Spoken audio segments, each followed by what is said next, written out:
welcome to episode 24 of the podcast. I was about to say 23. We recorded these so close back to back that I'm losing track.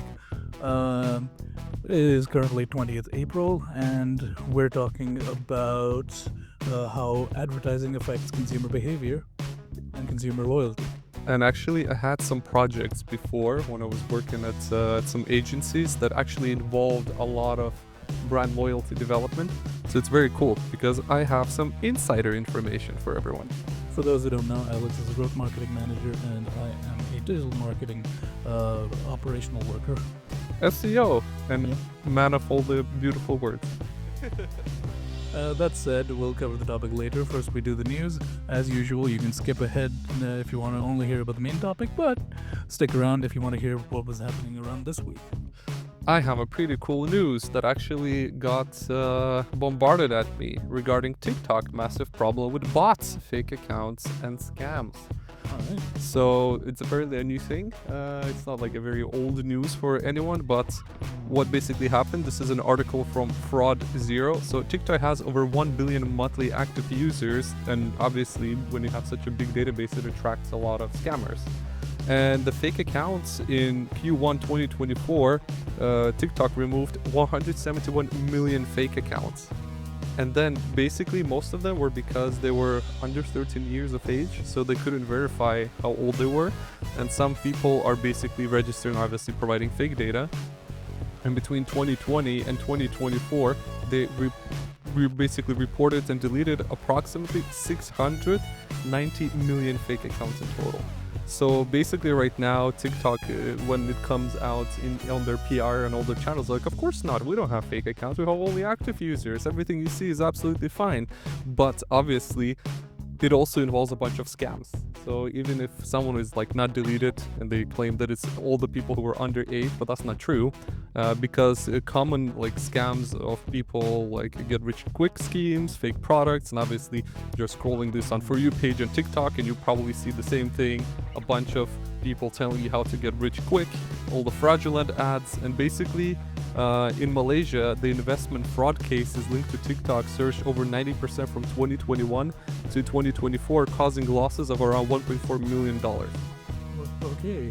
So they can backtrack it because apparently you can report all these scams to the police and police can investigate. Like, oh, I got scammed from this advertising in Malaysia, and yeah, here you go.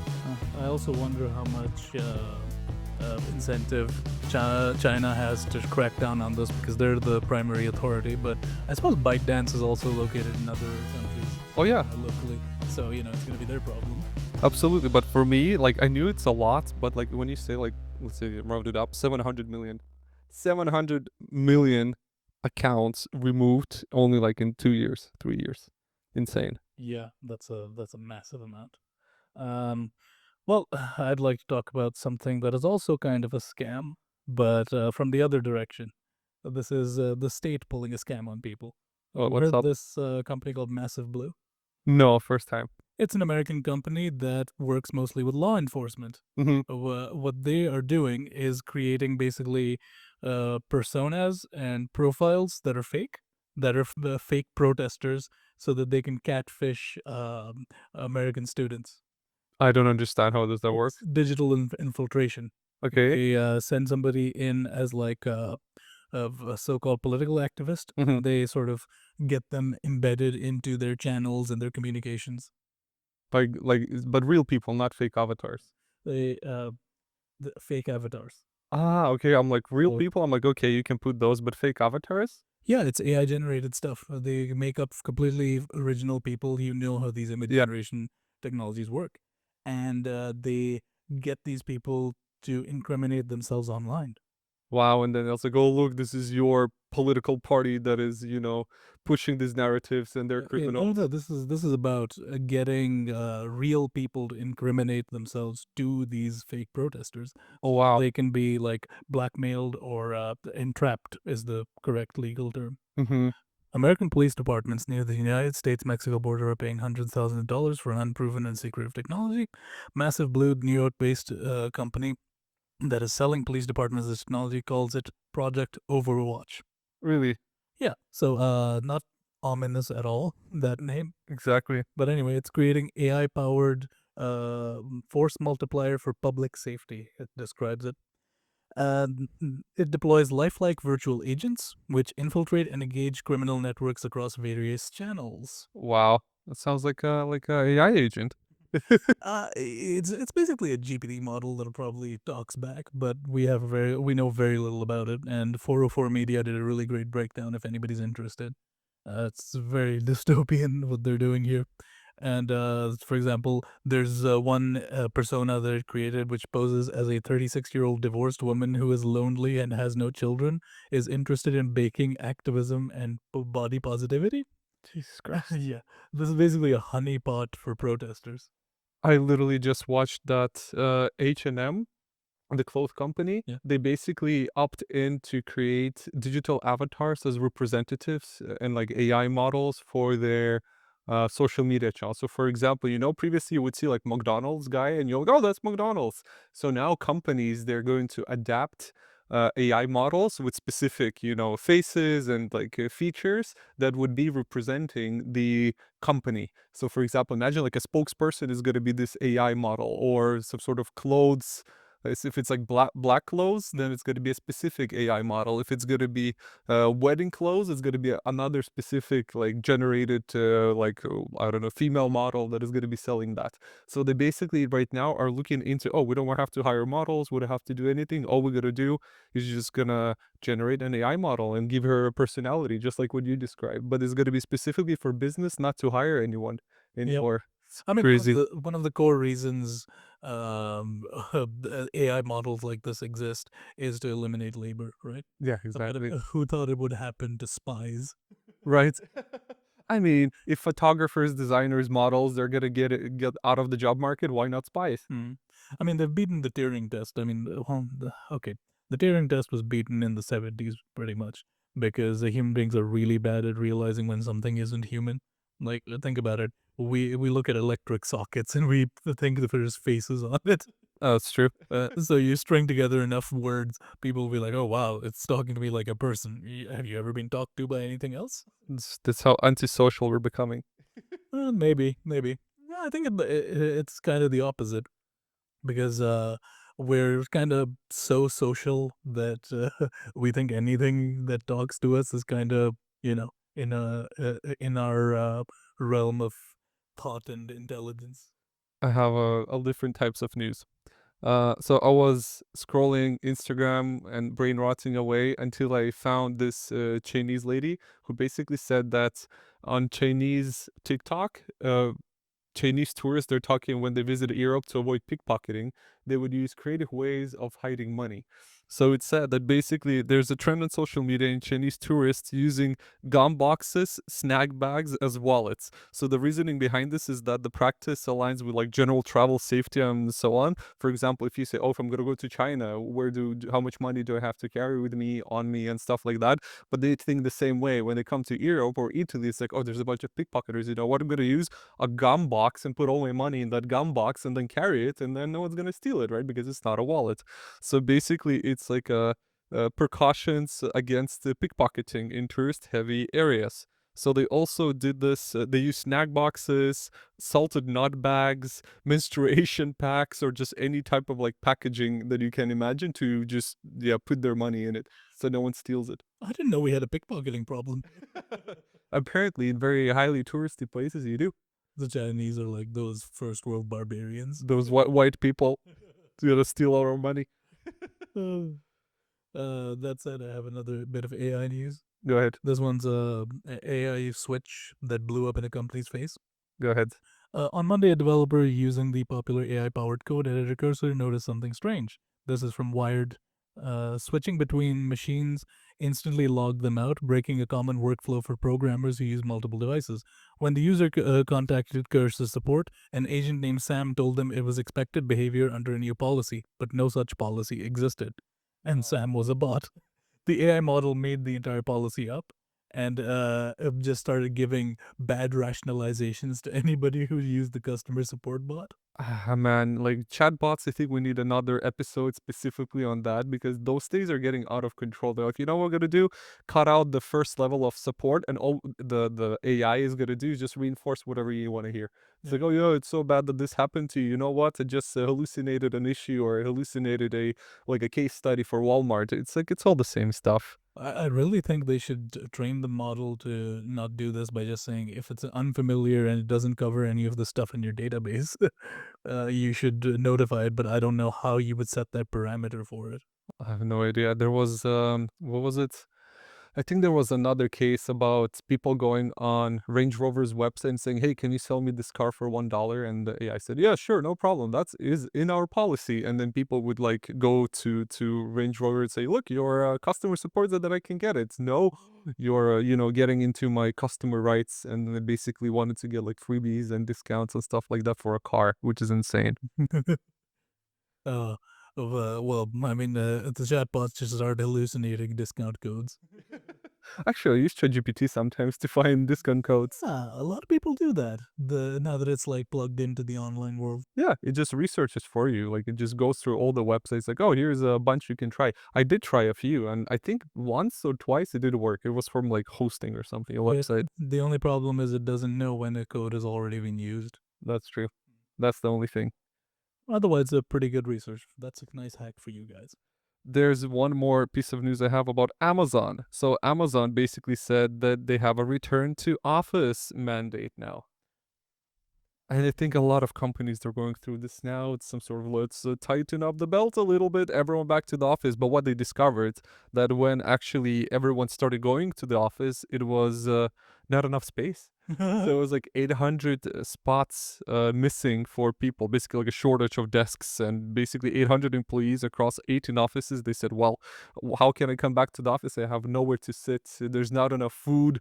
They did not plan like badge. So basically it became a chaos. So they first said that everyone has to come back on 5th of January, and then they realized that that was not feasible or not doable. And they right now changed the date. It has to be May 2025 that everyone has to come back to it. And I know some people are very unhappy as well, not from Amazon, but even in the Netherlands, they also are introducing this mandate again. So even IT companies, they're like, well, we should get together. We should go to the office, and other bigger agencies, they do that. In my case, I'm like, no, absolutely not. It's like, why would I need that? And then you're sitting in an office with a bunch of sweaty people, you're gonna get sick, and then you're like, all the meeting rooms are taken, it's not enough spots, and oh my god, it's just like drama for nothing when you can just work from home for on specific days. Hybrid model is okay. Like I'm okay with hybrid model, but full office mandate, like come back to the office, too much. Not only that, it's unnecessary. It uses up more energy for those guys, at the office. At least you can cut energy costs. Yeah, but if they paid for the office, like we paid for this, you should come back and sit in this cubicle because culture. I mean, renegotiate your office rent, I guess. I don't know. Yeah, My problem. that's true, but this is something that they're not thinking about. But Amazon is not the only company that is facing the situation now, and I've heard that in the Netherlands it's also spreading quite a lot. That's like, hey, everyone should come back to the office. Doesn't matter. There's again not enough food. It costs a little bit more money. They don't have any extra support. Imagine like Amazon, what has like 350,000 employees. They're like, you know what? Everyone's back to the office. Who's gonna pay for traveling, gas expenses? I don't know who's going to pay for my child care on some days, who's going to increase my salary, am I going to get any kind of perks for food? And they don't, and that's I think the salty situation that people find themselves in. And I understand, I can relate. I would not want to go back to the office full time. I think it's crazy. Yeah, it's just also unnecessary. Agree. I mean, one of the things with my job is I go to another city to work, and it takes a long time to get there. So 2 days in the office is the maximum I want to do. I remember I once got a offer for a job, and they were like, You need to travel." Now, no, people who do not live in the Netherlands may not understand this point of reference, but travel from Amsterdam to Eindhoven every day. It's like 2 hours one way and 2 hours back. Yeah, So like 4 hours wasted on traveling that is I probably not reimbursed. What if there's a delay? exactly. Considering what the NS is like, Exactly. you're gonna get stuck there for like 6 hours, maybe. Yeah, in the Netherlands as well, the train company, what they said is like, oh, we want to save money, so we don't have enough employees. We want to save money. What they do, they change the schedule. So they change the schedule, so now you have less trains going. And if the office mandate is being enforced, everyone is going to be packed in that train. So it's also very uncomfortable. So even though right now when the hybrid model or work remote, basically the level of sick leaves basically went down like super crazy. And now as everyone's coming back to the office, well, people are getting sick, obviously, because well, More whatever. contact with other people. Exactly. So that's also something they did not see kind of exposing their business model, because in my understanding, if you're going to get sick, you are not going to work, you're not going to work, it costs company money, and therefore you kind of back to square one. Like, why would I want everyone to go to the office when actually it's not being profitable? Yeah. That said, uh, now we're speaking about layoffs. Tell me. So, Doge, Department of Government Efficiency, Elon's little pet project, was recently blocked by a judge from laying off 90% of the Consumer Financial Protection Bureau. Wow, he's just like, you know what I'm going to do? Everyone's fired because I have my oligarch friends to do something with it, Yep. I guess. Now, this has been in the works for a long time. Joe Rogan had Mark Andreessen from Andreessen Horowitz on, and he was talking he was telling some lies about what the Consumer Financial Protection Bureau does.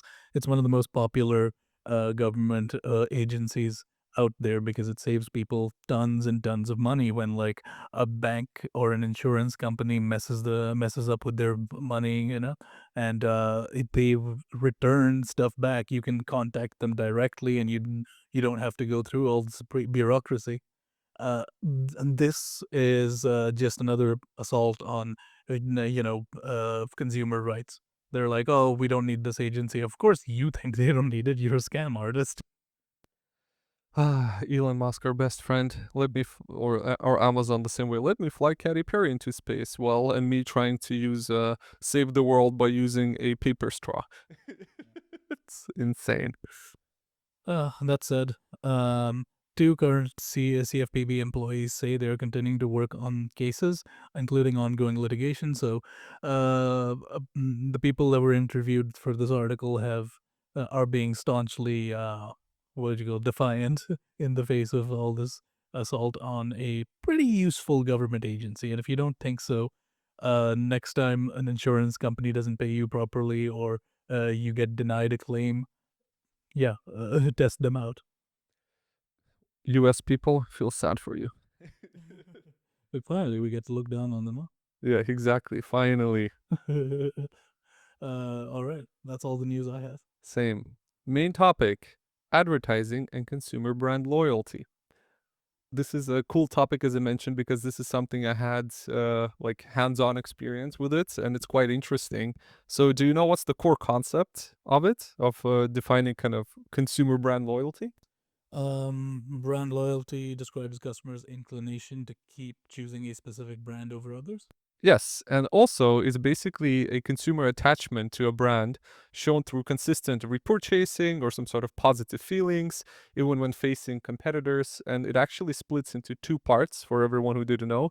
It's behavioral and attitudinal. So, behavioral loyalty is basically you repeatedly buying stuff. So, that means you're like, oh, I like this brand of ketchup, I'm going to buy it all the time. And then there's also the attitudinal, which means that oh, there's another ketchup on the block, but you know what? I'm loyal because my mother was eating ketchup and my father was eating this ketchup, therefore I'm gonna eat this ketchup and I don't care what's going on. So there's more of an emotional connection to it, right? Yeah. So you have this kind of deeper psychological commitment to a specific brand, and then you have obviously where it comes to like ease of ordering and just like something that you consistently going to buy. So there are two parts, and there is also as in any marketing, this is a marketing technique which is being used quite a lot, is this like progression of loyalty, right? So it's not instant. What you have to do, you have to develop it through time. There's like you have to recognize the brand, you have to feel an attachment to it, you have to be like relate to a specific brand. It has to be more of like your best friend giving you a recommendation, and of course you have to also kind of have a strong commitment and advocacy if you're like very loyal to a brand. So, and why does it matter to companies? So, brand loyalty to companies is very important because it's much cheaper to maintain a relationship and have like recurring orders rather than getting a new person on board and trying to convince them and you spend money on brand awareness and kind of trying to relate to them. So it takes a lot more time to build a relationship rather than kind of exploits the relationship in your business way. So therefore, it's just cheaper as well. So for anyone who's building a brand, you have to think, oh, it's much easier for me to maintain and sustain 10 relationships than building another 100 and trying to convince them. So it's a lot more energy, time, and money on that. Yeah. The other thing is, you're not going to convince everyone, and two, once you know who you can convince, there is a threshold at which awareness stops, and you have to build further. Yes, it's like a typical marketing funnel, right? Yeah. You have to first build awareness, then you have to make sure that they consider you rather than another person, be it money or emotional connection, right? So is it attitude or is it more of like a behavior? And then, of course, you have to make sure that you are, because as we mentioned, if it's a funnel, you're in different parts of the funnel, as the top, middle, bottom funnel. You also have to make sure that you're relatable to those people in specific parts of the funnel. If you're just a brand awareness like part of the funnel, you have to again just be like likable, relatable, and so on. If someone was already considering you, you have to really kind of dig deeper into why they should consider you rather than another company doing Yeah. the same thing. And of course, if when you already like purchase something, then they're like, oh, how can we make the person purchase again, or how we can relate to that person. I'm thinking about like Nike, for example. You have Nike running shoes, Nike gym, you have Nike hiking, or you have like Arctic exploration. So whatever you're gonna do, as a brand, you have to be relatable to those people who are already part of your, let's say, loyalty program or kind of very like heavy consumers.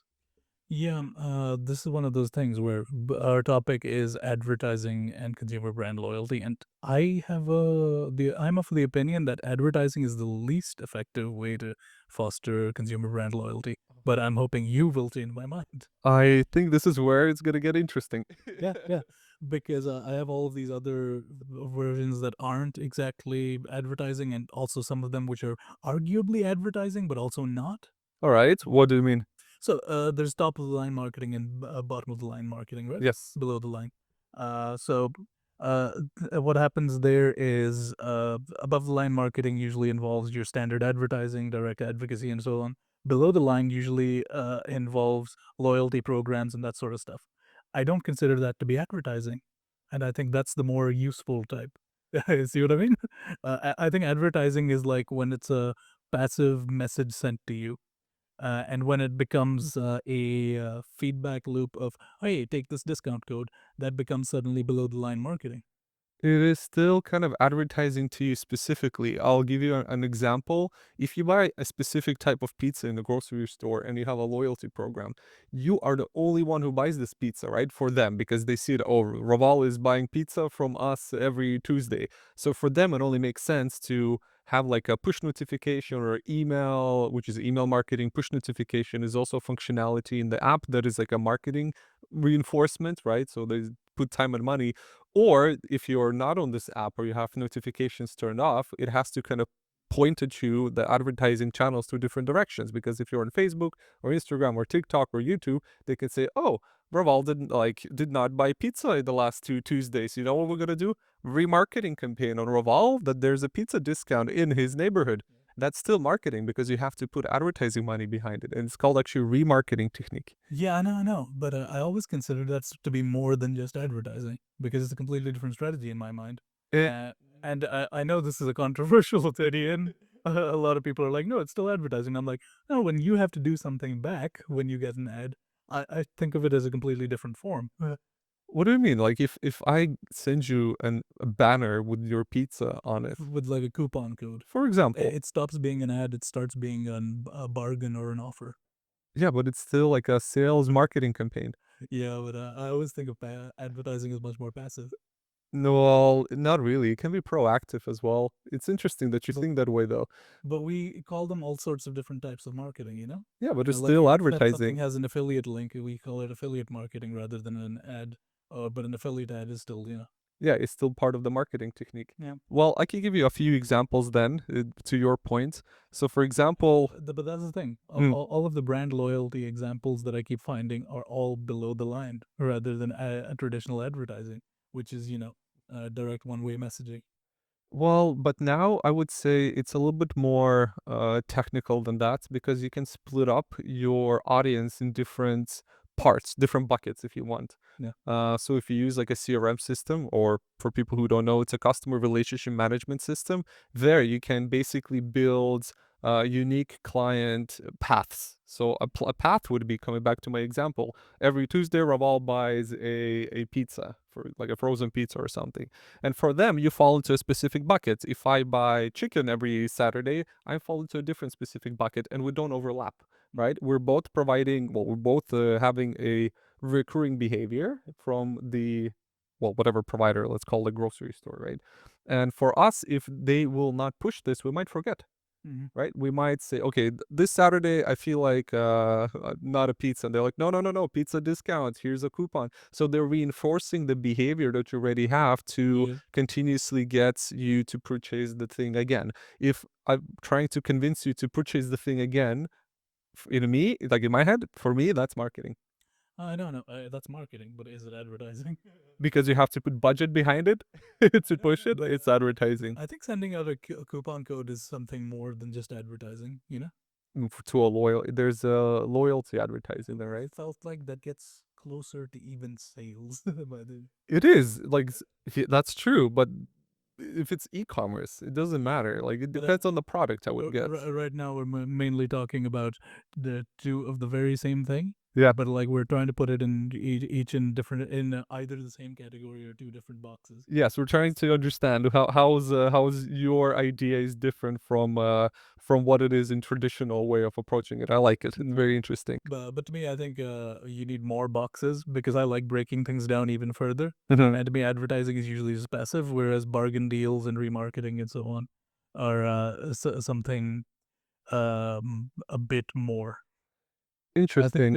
I think they're very sort of like they make they make a cognitive argument by giving you like offers or something. It is an emotional connection, right? It's like, oh, we know that you are gonna buy anyway, and you're like, well, it's because we're friends, right? Because you gave me a coupon code. But there's actually a whole deeper psychological way of thinking about it. I always think it's like a communication technique, right? So if you're saying, hey, a coupon code is not actually an ad.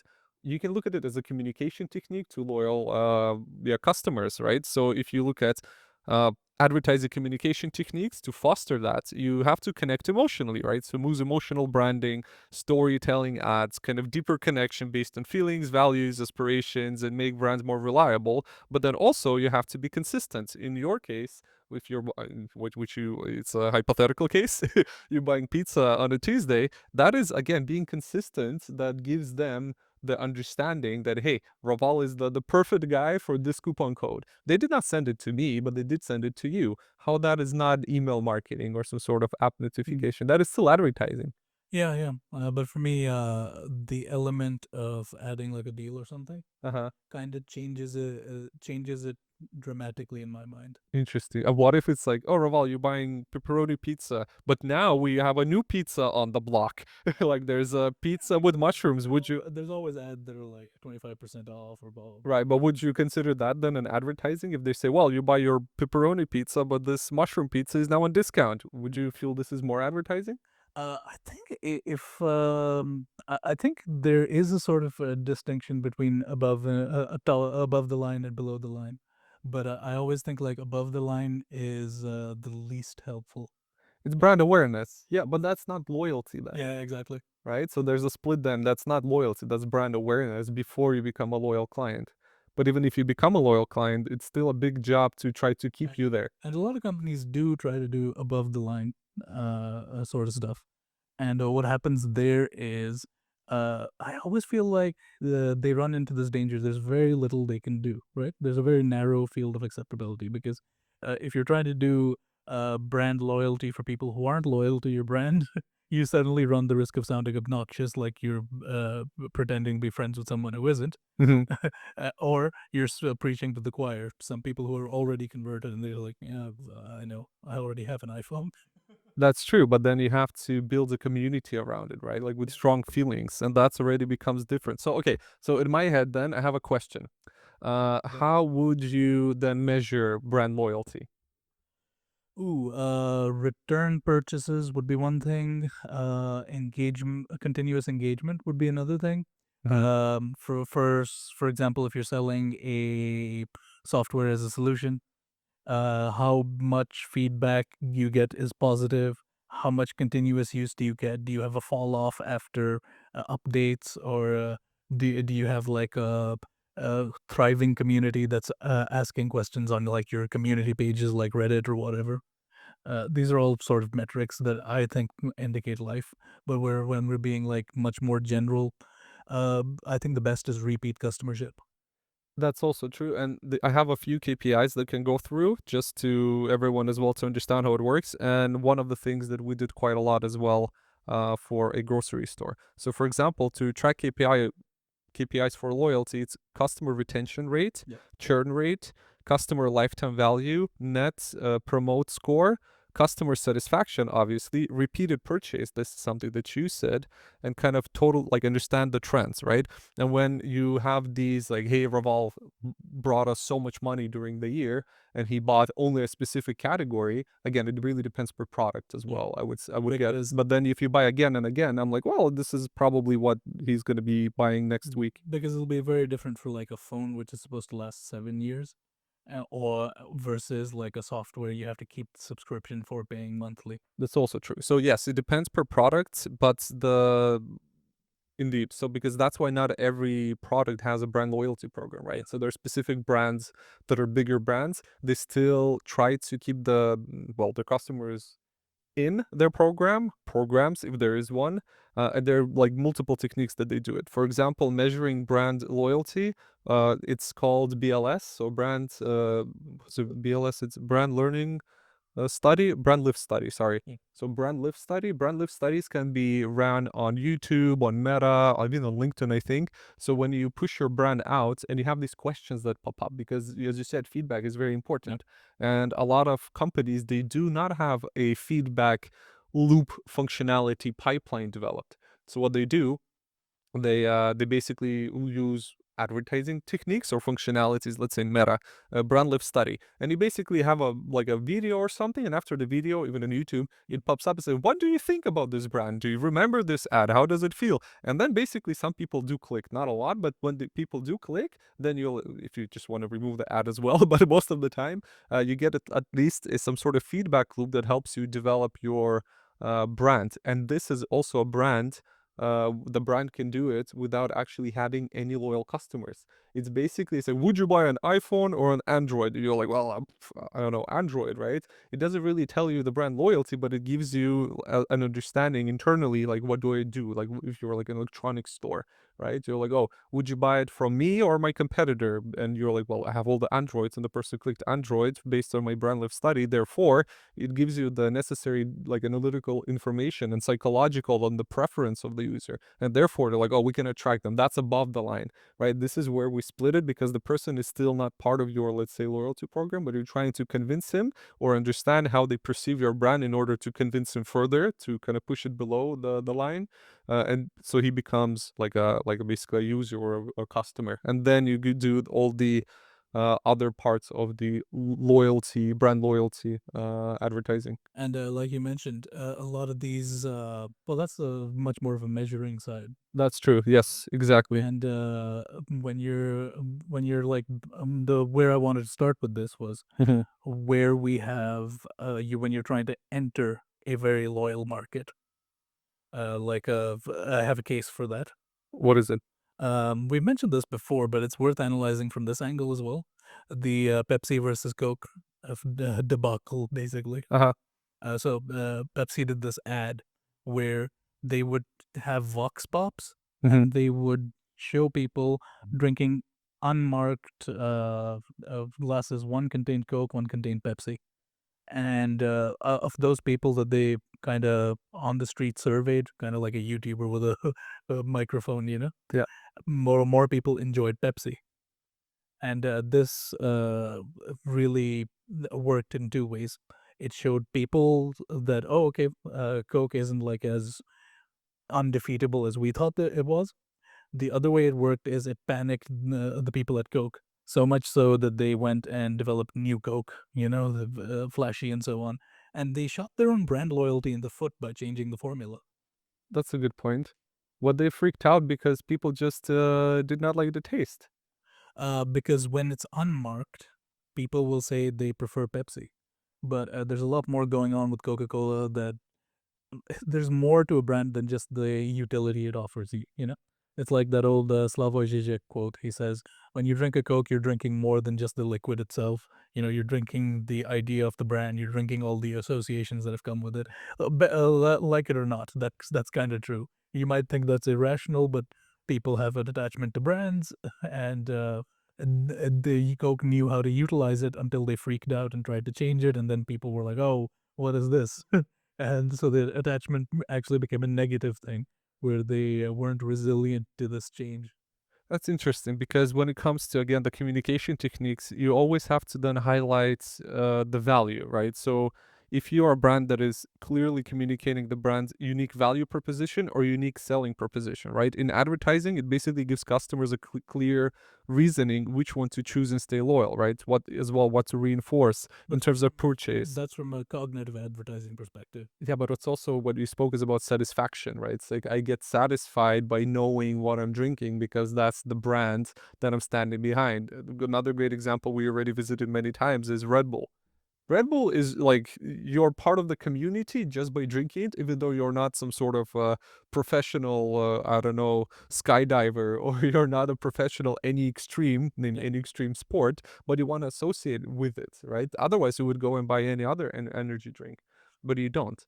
So, but there, of course, well, we already spoke a little bit about KPIs and advertising and how it can be used. I have some examples as well that I like. For example, Nike. So Nike can still like is a great example when it comes to community, and that is something that's again depending on the product, you might have a community, and I think you can have community basically in anything you do.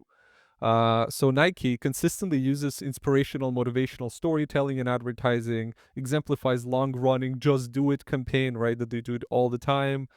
So basically, the campaign they're focused on universal themes as perseverance, achievement, unity, and kind of reinforces the emotional, like emotionality with all the broad audiences, right? So technically, Nike integrates this community building through platforms like the running club. It's like Nike Running Club. That one has a lot of even offline communities. Like, oh, let's meet up in the neighborhood on a Friday and start running. So it's also basically develops these like localized communities that are into Nike. And even though I worked with Adidas as a client, I hope no one's gonna. I hope Adidas not gonna see this. But what they did. Uh, or in the platform, what we did, we basically developed a system where the Adidas Running Club, or they called it Runtastic, what they could do, they can um, hire trainers, and the trainer in your neighborhood would see, oh, Raval came to the run. What is he wearing? And then it would check, Yeah. like, oh, is he wearing Nikes or Reebok or Asics or Adidas? And they would actually point into this app as a coach of the running community what you would be wearing. And because you have to sign up, I know that Raval doesn't have like Adidas shoes. So therefore, you would get what? Direct advertising. You get an email, you get maybe advertising like on social media would be put in a specific bucket, and they would try to convince you to become a purchaser and then say, well, if you're going to purchase Adidas because you're part of the running community now. So they would even try to make you reconsider. That's the middle funnel. So not a brand awareness anymore because you already know about the, let's say, Adidas running club, It's but it would be consideration. Now it's about diverting loyalty. Right. So it's like maybe you were not loyal to anything, but of course they can divert loyalty or they can convince you to consider being a loyal fan of Adidas because now you're part of the community, you have a discount, or you're now participating in this like 3 times. But that life cycle, you as a consumer life cycle, that is being built as you are interacting with the brand across social media and in this case, offline, right? In real life. Yeah, a great example of something similar is when I bought my new phone. Uh-huh. I was very had very low loyalty towards Android, and I had very low loyalty towards my phone provider. So when I went to buy my new phone, and I was like, "Ooh, I'd love to get that the Google Pixel 9, you know." But it's so expensive, and the guy was like, "Well, if you're willing to switch providers, they can give you a discount of this much, this much, and this much." And he looked at my current, my current provider, and he's like, "Oh, this company's offering it much cheaper, and you get to keep your same number, Uh-huh. so nothing changes." And I switched over like this, you know. That's the area where you need to get there. Like I had no loyalty towards insert name of phone company here. Yeah. I just saw one piece of technology, and I was like, okay, this is gonna be so much cheaper if I completely break away with my contract from them. Yeah, well, that's the example of having this like behavior and attitude. In your case, that's more of a behavior, right? It's like, oh, I nothing changes. I just get a cheaper deal, but Yeah, mine right? was entirely cognitive, but the entire thing about brand loyalty is you have to go past the cognitive. Yes, but you have to become a consumer first. Yep, but again, I'm not like that at all. There are people who buy the iPhone and they swear by Apple. You know, That's they'll just always buy it no matter what they put out because it's somehow they've been able to like forge an identity with people. That's true. That's so sad though sometimes. I really like Uniqlo. They do a really good job because you cannot find any brand. Like there's no logo. And like our brand proposition or unique value proposition, you're not wearing our logo, but then everyone wears like everything without a logo, but the quality is great. So the unique selling point is that like we're not like the other brands. Boohoo, like that's what everyone does. They don't have a logo on it, so unique value proposition. You are not a billboard, right? However, when it comes to actual like attitude towards it, the quality is great. Yep. Well, that brings an interesting topic up. You know, the have you heard of Jean Baudrillard? No.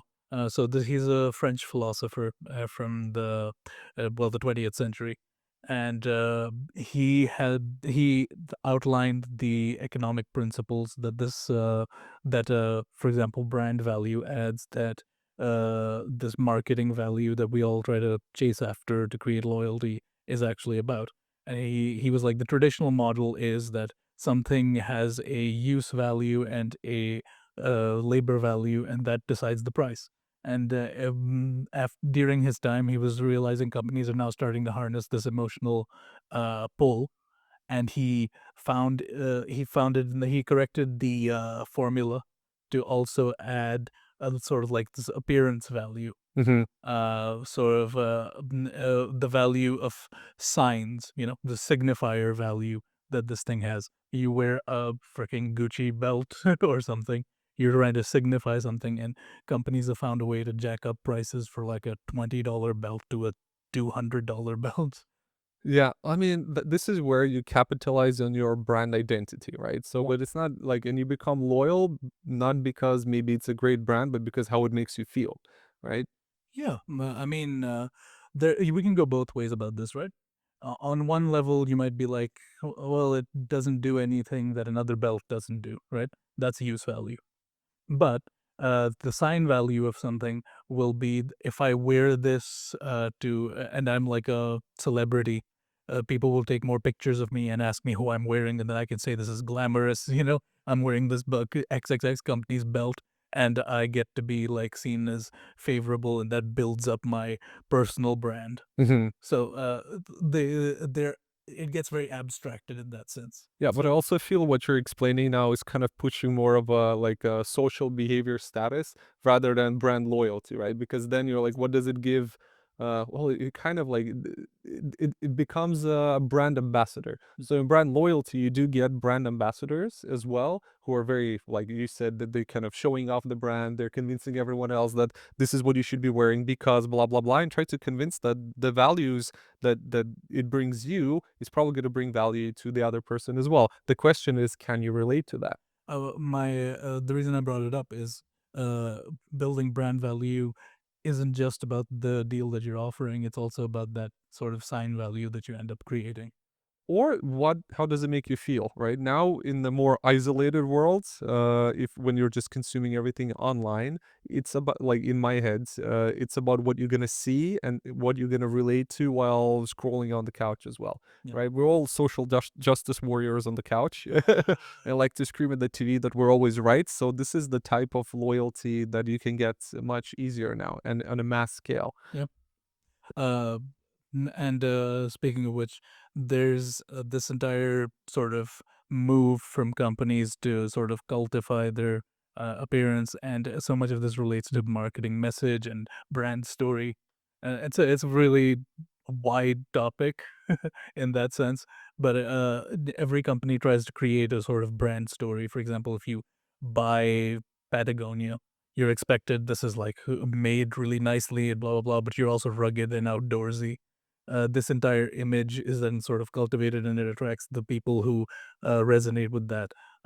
For example, what used to be Tesla's brand was, competence and really sort of ingenuity and innovation.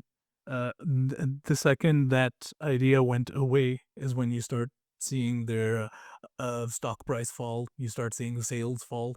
Yeah, 2025. Have you seen the sales fall in the Q1 for Oh yeah, Tesla in Europe? It's insane. yeah. It was like 70% decreases. Sometimes, yeah, in some countries, it's like from 40 to 70% decrease. Well, And that's the thing. This was one of the most successful car companies in terms of stock portfolio, not in terms of sales. In the world, it had and so much of stocks, for example, is tied to an appearance of brand loyalty and branding. That people are banking on you having that sort of loyalty that'll keep bringing money in.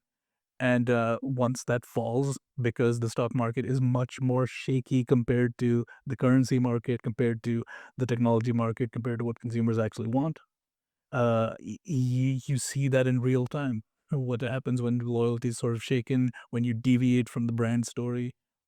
I like that you went through loyalty on like such a big scale, and I went so practical on this. I mean, for me, it is mostly psychology. Whenever we talk about marketing topics, I always approach it from a very psychology standpoint, and I sort of try to look at this as through the weird abstractions in it, because those are the most interesting to me. Again, we could be sitting here talking about CPC, cost per click, something very measurable, but I like to talk about the weird flukes that happen No, but that's through true. brands.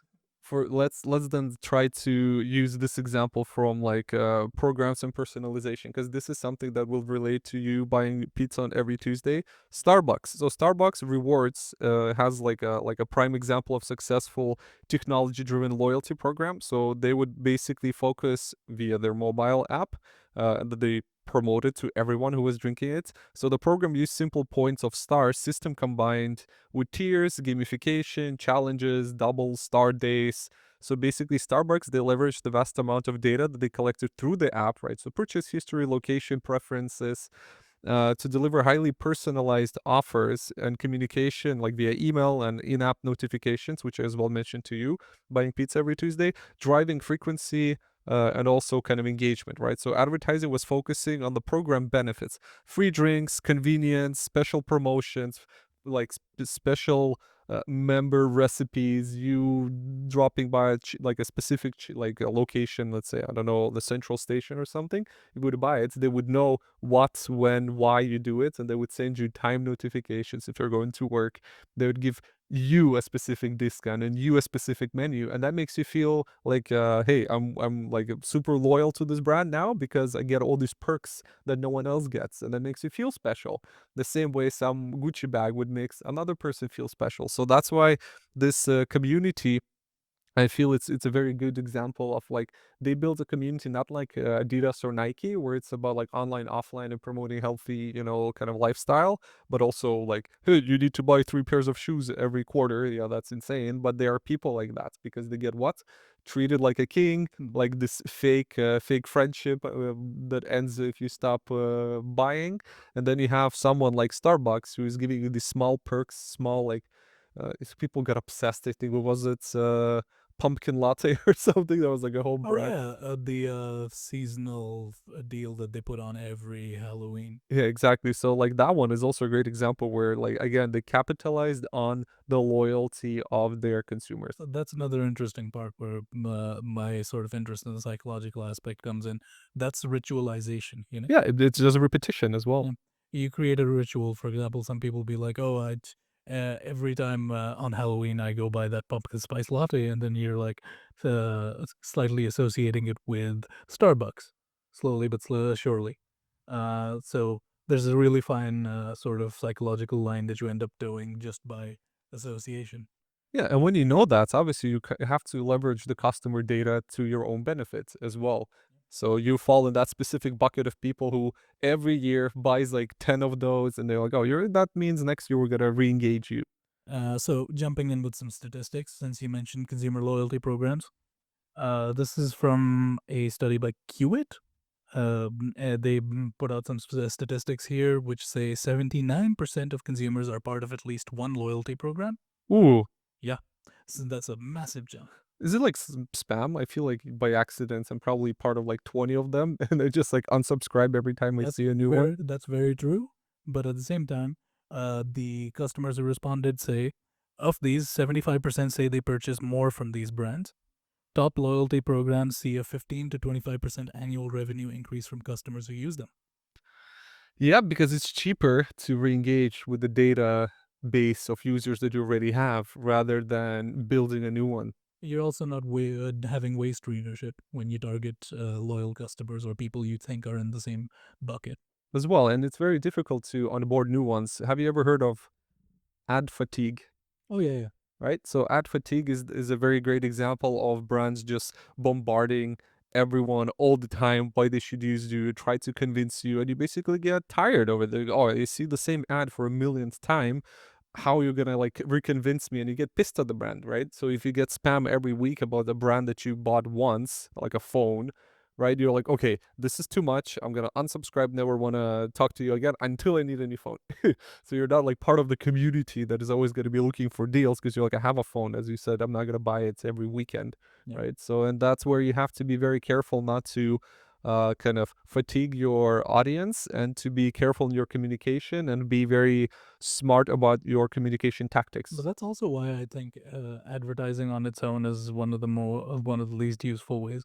You know, because if I bought a product and I keep seeing ads for it, I'm like, I'm annoyed by you.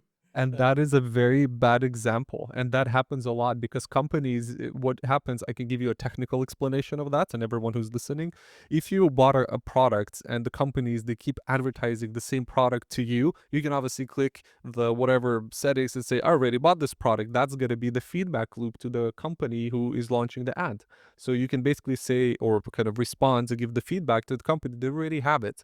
The other part is, that means you don't have a nice attribution model technically set up, because when you have a proper attribution model, it means, oh, Raval bought a phone on whatever on Monday. That automatically can go into a negative list. So you have a bucket of people or loyal customers who you're going to re-engage after like 2 years, 3 years, 7 years, right? And that way, if you don't have that set up, that's why a lot of companies, they waste money on advertising to users who already are like who bought the product. Again, really depends on the product. And if you set the whole life cycle correctly and you have a culmination moment of like, hey, Raval already bought it, you put it into a negative list of users who already have the product, and you basically exclude them from advertising targeting. Therefore, as a company, when you advertise, you save time, you save money, and then you don't create the ad fatigue, or you don't ruin the perception of your brand by just being annoying. So it's this happens a lot because a lot of even big companies, they suck at what they're doing because they don't pay attention, or to get a junior somewhere who's like, I don't know how that works, and then that's it, or it's just a big operation company.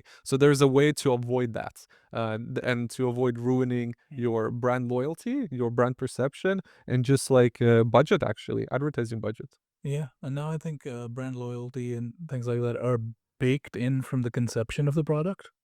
Like, for example, you buy an iPhone, then you're gonna suffer some consequences if you switch out of that because you're tied to the cloud, your iPhone is tied to your MacBook or Yeah. something, and there's all these sort of ways they gotta keep you within their ecosystem. that's a way of inducing brand loyalty, but not like on an emotional level. That's sort of playing with your that's sort of playing with your cognition. It's by saying, well, it would be irrational for you to switch. Yeah, that's also a good point. But what you can do as well, if you already bought an iPhone, something that is like you're not gonna switch the next month. What you do, you basically reinforce the brand um, perception, or we reinforce the brand like unique selling point or value point. Oh, you bought an iPhone already? You're the real OG, and they would say everyone with an iPhone, pat yourself on the back. Like everyone has So they would basically use the technique of reinforcing or remarketing to you already as a consumer. However, because everyone's driven by revenue and they really want to see new people, new sales, and kind of grow that, this type of marketing, which is loyalty marketing and remarketing to you already as a consumer, that is basically like an after product that is below the line, which costs time, money, but it doesn't give right away a conversion. So it doesn't give a sale right away because you're like, I've already bought an iPhone. See you in 2 years, right? Whatever. If you're like super loyal, I don't know, person to this brand, but and reinforcing you for 2 years what you would be like hyping you up to buy the next one and providing that unique value proposition to you for 2 years that's going to again cost time, money, effort, and therefore a lot of companies they don't do that. Why? Because it costs time and money. But other companies like grocery stores, they should do that. Why? Because the lifetime of of their product, which is, I don't know, pizza, right? You're gonna eat it, you need it next week as well because, well, you need to eat. And therefore, in my head, it depends on the product, how you do it, and some will be more beneficial using this marketing technique and approach, and others will not be. Yeah. Um, so the another thing to will be worth mentioning, what I on the same train of thought that we were both on before. This is also the reason why so many products are suddenly becoming services. Instead of like buying Photoshop on a CD or something, you subscribe to it and you pay a monthly, and then you're sort of tied to that. That's another sort of less emotional sort of appeal, because where you gonna go elsewhere, you know? That's true. I mean, learn to use GIMP, everybody. But that's sort of means of it, you know, where you would probably be a lot less loyal if you could just buy one version, and be like, oh, I don't need to upgrade it. That's true, but that's again another way that what was it? The World Economic Forum said you will own nothing and be happy. So everything's a subscription model nowadays. Yeah. No, that's true. I There's have also like there's also other financial reasons. We're not saying it's only brand loyalty, and one of the reasons is you can just make money constantly off of one development cycle. that's true. That said, Gen Z show the least amount of brand loyalty. I've read it somewhere as well.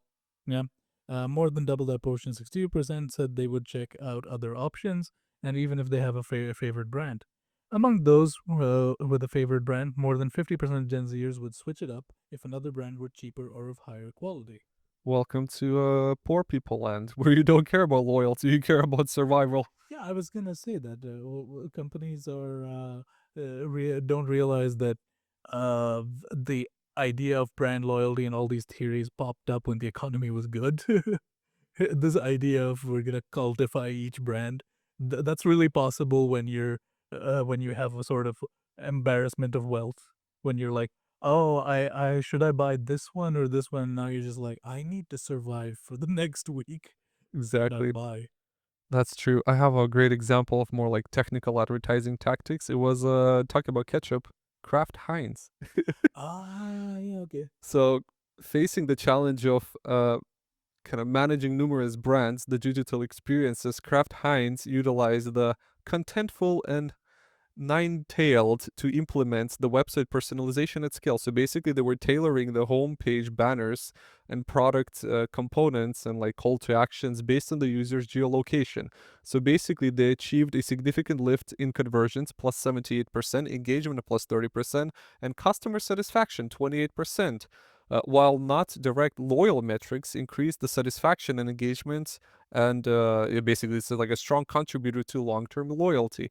So this showcasing how technical personalization based on the simple data like location can be in like enhancing your customer experience, right? Mhm. So just as I said, if they understand where you are living and what are you buying, and when you combine that information with like, hey, we can make you see only the things you want to see, kind of isolating that, and we're not going to create noise with the product that you don't need.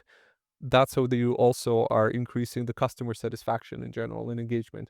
But that's like it's very simple. You don't want to see things that are not interesting to you, right? So it's like what is it for me? And when you get the what is it for me satisfied, that's already great. When you have a community, you get a little bit of peer pressure as well. But again, let's say if we take Adidas as an example, right? Because you'll go, oh, you're not wearing Nike, oh no, or you're not wearing Adidas. Jesus Christ, are you even part of the community, right? So it kind of enforces you or locks you in shamefully to buy that. The same as the software as a service, as you mentioned, so like Adobe, right? They kind of or Apple, they kind of lock you in into the system and force you to be loyal, even though you're like, shit, this is expensive. Mhm. Yeah. I've got some do's and don'ts. All right, This let's is go. from a 2024 survey by Hootsuite. Oh, I love those guys. Yeah, they do good work, and their statistics are very meaningful because they actually converse with the companies. So posting clickbait, a definite do not. This will cause an unfollow, Fair. and many of them will just hide the advertisement. But this had the highest unfollow rate. Okay, I can see that. Posting repetitive content, Yep. equal amounts of unfollow and hide. Ad Mm, fatigue, right? Yeah. Repetitive content, Posting boring content will make them unfollow. right? Not personalized as well. Yeah. And posting inauthentic content, even higher rate of unfollow. You know, well, that because you cannot relate to the That's brand. just annoying. Yeah. Provoking reactions to increase clicks and comments. Nobody likes being provoked. That's true. It's like it was a rage bait. Yeah. 39%. Excessively self promoting. 34% unfollow rate and a 29% hide rate. That's like clingy. Like it's like Mm. I'm the best. You're like, ah, dude, there's another option behind the corner. Here's one that had more people would hide it rather than just unfollow, which is overusing emojis. Wow, that's very specific. No. But they just sort of did an analysis of when people would either unsubscribe or just simply cross out the advertisement. That's pretty cool. Yeah. So I have some statistics from Hootsuite for you. So these are some do's and don'ts. They said posting clickbait will cause people to unfollow you at a rate of 54%. Uh-huh. They will cause you to hide your posts at a rate of 22%. Right. Posting repetitive content, 35% to 23% hide. Um, Posting boring content, 40% unfollow, 27% hide.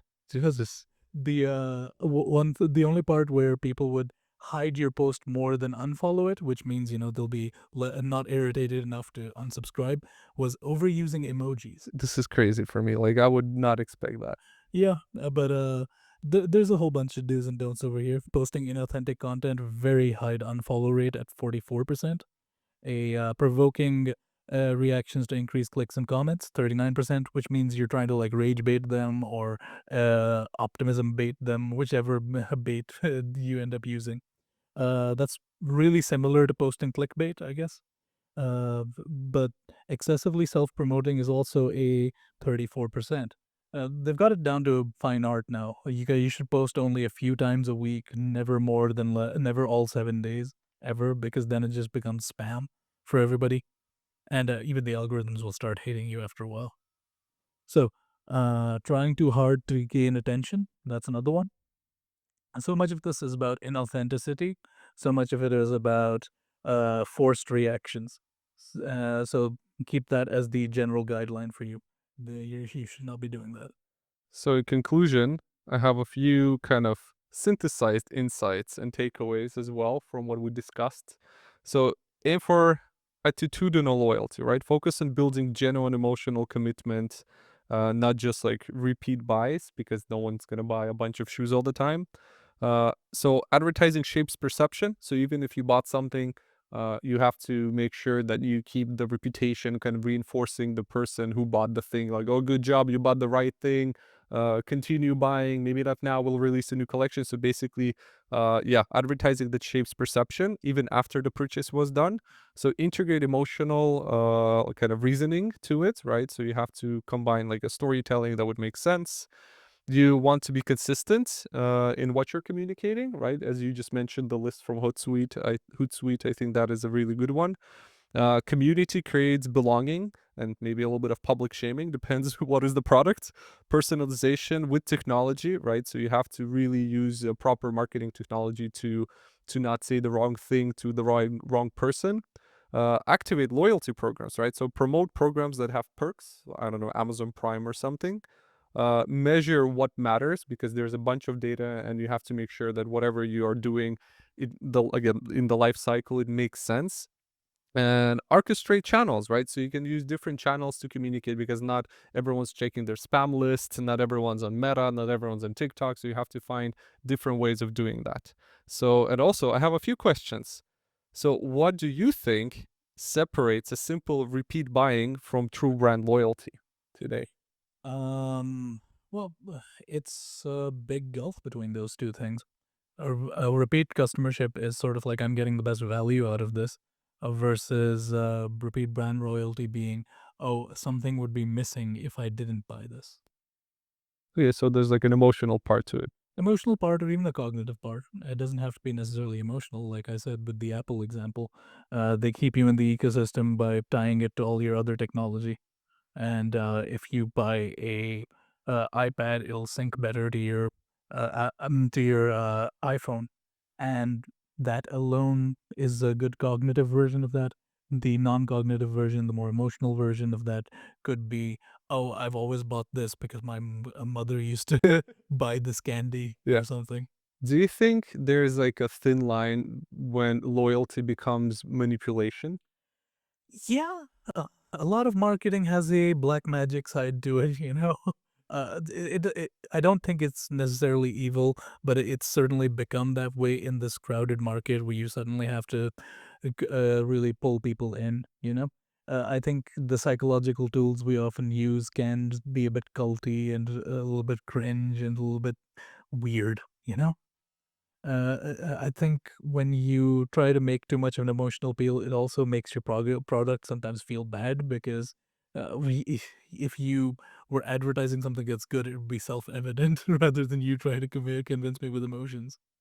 And what about then kind of intrusiveness? So this is another part that I'm thinking about that of course we said you should communicate across different channels, but does that feel more intrusive then? It can or it can't. I'm genuinely a big fan of remarketing strategies. I like that I was looking for one thing and then I get an ad that's like, hey, have you considered this? It's in the same sort of category, and you might not have heard of it. I think that's a good way to go about it. What I don't like is, for example, if you're watching the Super Bowl and you see a Heineken ad, you know what I mean? I'm like, well, what's this doing for me? I already know what brands of beer I like. What do you like for you? What was like the worst example of brand loyalty?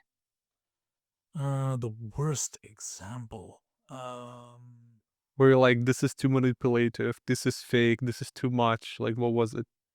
There's this really famous Apple ad when they're just breaking through. I guess this was an awareness thing, and it worked great then. But they keep like retooling it and saying it's such a great moment in advertising. But I just always thought it was really pretentious. You know the 1984 one, Mhm. where it's like some revolutionary comes in with a giant hammer and breaks a big screen. And it's like Apple. Wow. Oh, Okay, that's too much. yeah, yeah, that's not a brand loyalty one because they were just starting out, but Apple harkens back to that ad a lot of times. It's like, look how grand we were, you know, look how creative and different we were. And I'm just like, that was some kind of stuff that you could only pull off in the 1980s. That's true. I think our generation's a bit too cynical for that. We changed in the last 40 years. Yeah, yeah, that was the 80s. 80s was the era of just like, everything's cool, companies are awesome. IT and interwebs. They're gonna break us free, you know, and make us happy and all these technologies, you Oh know. my god, that's so true. Yeah, but But yeah, stuff like that where it's so much like artistry behind selling you a simple product. So it's like overdoing it, you know? If I see something really artistic and beautiful and it turns out to be an ad, I'm just like, oh my god. I'm like, now I feel like the rug is being pulled from right under me. So like commercializing the things you like. Yeah, but then there's also like really good try hard ads.